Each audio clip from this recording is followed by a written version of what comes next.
In the early days, we talked a lot about what to do. We said, well, I know what I don't want. What is it that I do want? And if you catch it early, you can take that pivot.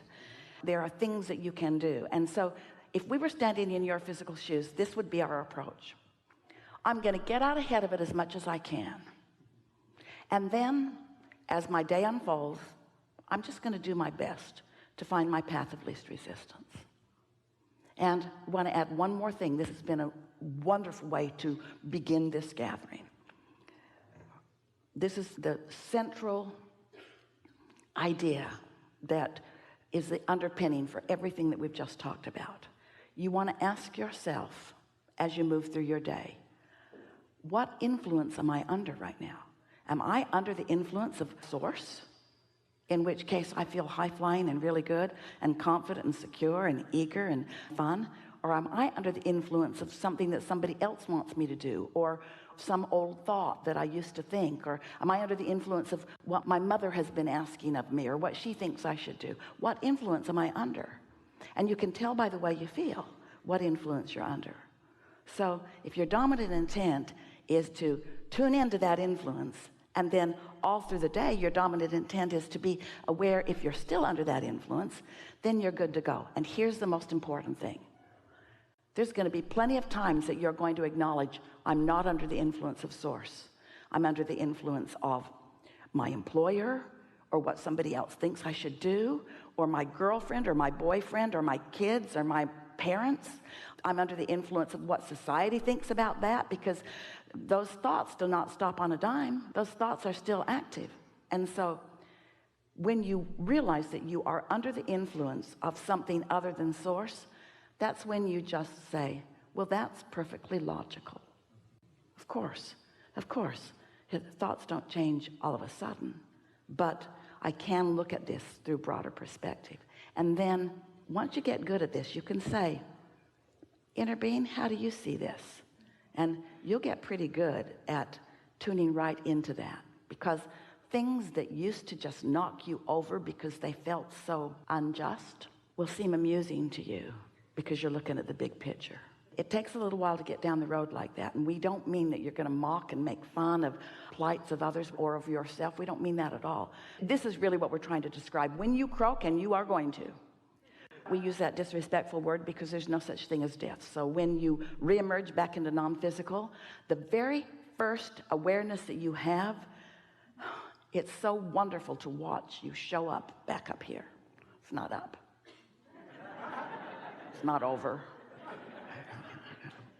It's so wonderful when you reemerge to feel the humor you feel and the laying on the floor laughing that you do. There's no floor. As you see so clearly all the stuff that you made a big hairy deal out of, that none of it means diddly squat. It just doesn't matter. It just does not matter. It was the basis of more, period. It was never meant to hold you back. And that's what step 5 is. Step 5 is blessing the contrast and understanding its value. Step 1 is being buried by the contrast and letting it keep you from being under the influence of source. Step 5 is being under the influence of source and aware of contrast and loving the contrast. Step 1 is not being under the influence of source and struggling in the contrast. And that's where you started as you sat down. You were step 1ing the contrast. And almost everybody does that. When you find yourself defending, rationalizing, I didn't reach my goal because of this. Every time you're doing that, it's a step 1 moment. And step 1 moments launch rockets of desire, but it's not a time that you're letting things in. So we're going to make one more statement and then you're done. Feel the distinction, the important distinction between a step 1 moment and a step 3 moment. That's all. Because both are important to your experience. And stop being mad at yourself when you're in a step 1 moment, because step 1 moments matter. Even when you predominantly hang around in step 5 moments, you're still going to have step 1 moments, because there's going to always be new contrast that's going to help you launch more rockets. So we would like it so much if you could be having a step 1 moment and then get over it really quickly. And the reason that we're saying that to you is because we're honing in on something that you do that we think you should not do anymore. And this conversation will help you so much. You have a tendency, and so everybody in the room to some extent does too, Esther does too, of being in a step one moment and trying to get to the bottom of it and explain how you got there. And all that does is prolong it. It's like step one is the question, step three is the answer. Well, you can't get the answer till you stop asking the question. So imagine that you're standing with some mentor who has all the answers. Imagine that you're standing with someone who knows what you want and where it is in relationship to where you are. And you keep saying, well, where is it? But before you can hear the answers about which impulse to follow and where to go, you say, because I can't find it. And then the answer is being offered and you say, and I've been looking for a really long time.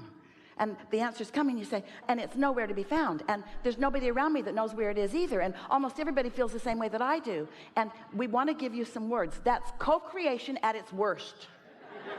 That's co-creation at its worst. What you're reaching for is co-creation at its best. Really good. Yeah. Thank you. Really good. Really good. Really good.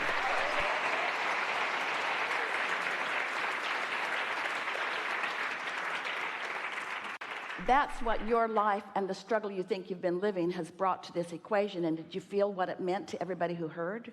In other words, contrast is such a good thing.